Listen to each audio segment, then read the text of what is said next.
I actually wanted to play this quick clip that happened from the first day of the convention. I'm sure you guys have seen this. It went viral on Twitter, and I can't believe that Charlie Kirk actually posted this. If this had happened to me, I would have instantly deleted it from my phone. I would never have posted this. And apparently, he thought it was a burn on this kid. Regardless of what you think of this dude and his politics, the young Democrat leader from Georgia or something. I do think that his messaging in this clip and the way he goes about attacking Charlie Kirk is very smart. And I want to play this clip because it's not just an isolated incident.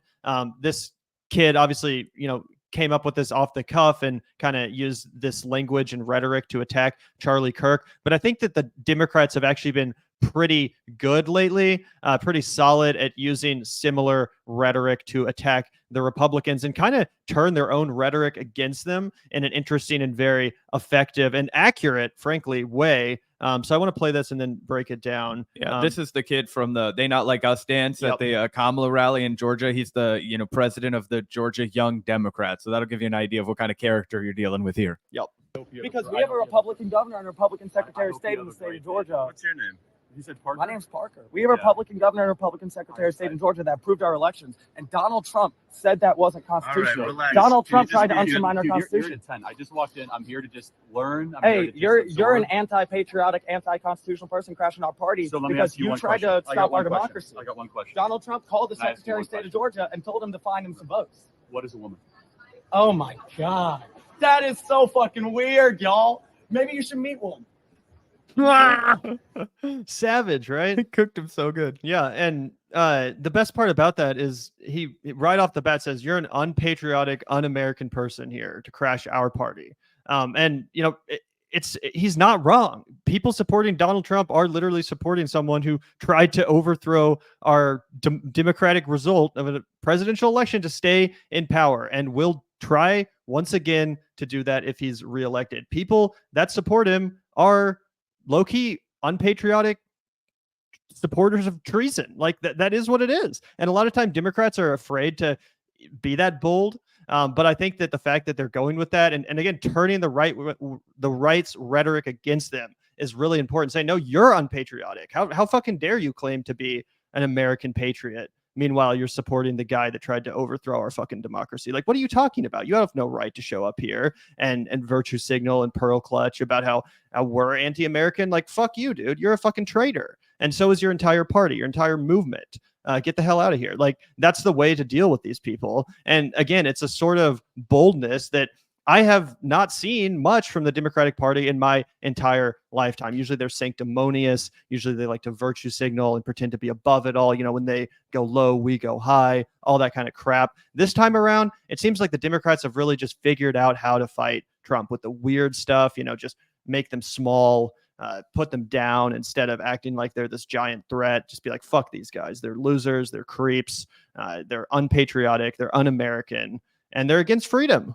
100%. And there's been a little bit of a riff on the left about whether or not it can be done justly to reclaim American patriotism, American iconography, right? I actually am of the opinion, I totally agree with Gavin. I don't think we have a choice, guys. We live in America and we're playing a numbers game, right? So one thing I really want the left to understand is we don't have time for like pearl clutching. We don't have time for like, oh, fucking this, that, or the other. I don't like the American flag. It represents fascism to me. Like, I'm sorry. In America, it represents our fucking government and it represents people's civic duty. We need to start reclaiming that. We need to start reclaiming our own history, right? One of the things we talked about Bernie Sanders could have done a better job of when he was, hindsight's 2020, obviously, but he could have anchored his socialist agenda to domestic American history. He could have been talking more about Eugene Debs. He could have been talking about why do we have a weekend? He could have been talking about, you like how you get overtime after 40 hours? Who decided we should work for 40 hours? We should be talking about this country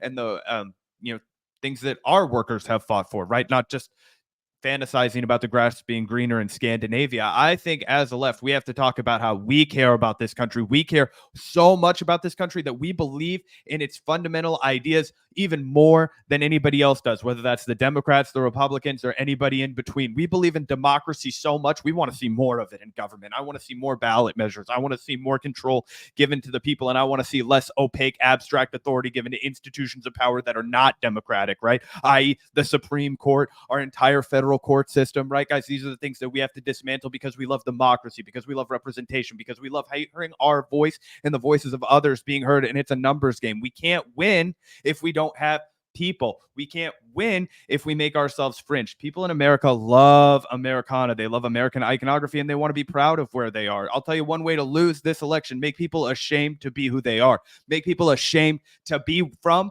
where they're from. That's why the left can't get our fucking shit together, guys. I was devastated when we were in Chicago. Gavin and I were prepared to cover mass rallies, and we did not get to cover mass rallies. We covered some very large, sizable rallies that were filled with very brave, admirable comrades, but they were not at the scale that we both knew. Looking at each other, we were like, this isn't going to move the needle. Kamala can easily dismiss this. Why? Because I think it was 3-1 protesters to cops. That's not enough to sway the needle in Chicago.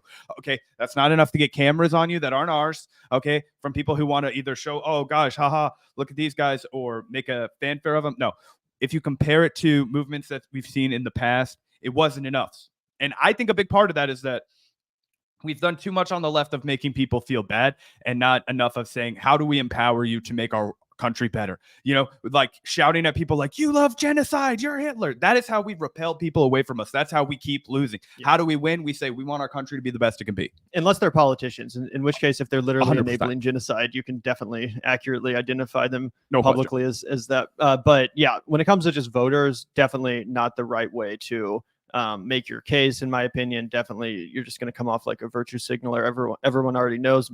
Even the vast majority of even Democratic voters agree that it's a genocide and it needs to end. Almost every Democrat is actually to the left of the Democratic Party, and they want the Democratic Party to move left with them. And that's also why we should frame the Israel conversation not from an anti-American perspective, but from a, hey, our consistent enabling of Israel is actually making America worse on the international stage. It's a drain on our tax dollars, and it's making us less safe globally. It's leading to a potential conflict that might involve American troops, which is something that pretty much every American wants to avoid. And I think that would be a pitch that pretty much every American would agree with for the most part.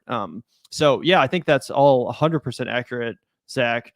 Do you want to answer a couple super chats before we move into the next part of our coverage, taking a look at this Tim Walz speech? Absolutely, guys. Let's go ahead and plow into this. Obviously, super chats are a great way to support the show in addition to Patreon and all that jazz. Can't go on trips to Chicago to do coverage without folks like you, Runwell. I wish I saw you guys in Chicago. I was free yesterday, but I met Jill Stein in Cornell West. Where were you at yesterday? I wanted to meet you in person. Yeah, Jill Stein, I know she had an event out in Logan Square the last day we were in Chicago. Love Logan Square. Shout out to Logan Square. I thought it was a bit of an unusual choice as a place to protest the DNC, given that it was about 45 minutes away from where the convention was at by train. However, so we were down in the West Loop. This was way up the blue line towards O'Hare Airport. But anyway, shout out to you, Ronwell. Really appreciate that.